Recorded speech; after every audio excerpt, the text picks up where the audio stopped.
प्रशासनाचा नोटिसाचा धसका. सेलूत नागरिकांकडून स्वयंस्फूर्ती अतिक्रमण हटवण्यास सुरुवात.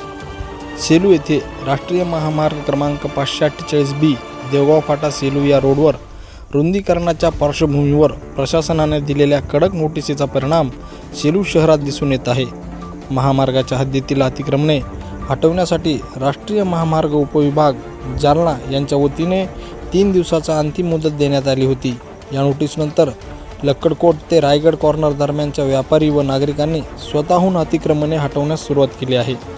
रस्त्यालगत उभारण्यात आलेल्या शेड, फलक, तात्पुरती बांधकामे तसेच दुकानासमोरील वाढीव भाग नागरिकांकडून स्वतःहून काढण्यात येत असून साहित्य सुरक्षित ठिकाणी हलविले जात आहे. प्रशासनाकडून थेट कारवाई झाल्यास होणाऱ्या संभाव्य नुकसान टाळण्यासाठी नागरिकांनी हा पुढाकार घेतल्याचे दिसून येत आहे. राष्ट्रीय महामार्गाच्या मध्यभागापासून दोन्ही बाजूंना 15-15 मीटर म्हणजेच एकूण 30 मीटरच्या हद्दीत असलेली अनधिकृत अतिक्रमणे 3 दिवसात हटवण्याचे निर्देश नोटिसद्वारे देण्यात आले होते.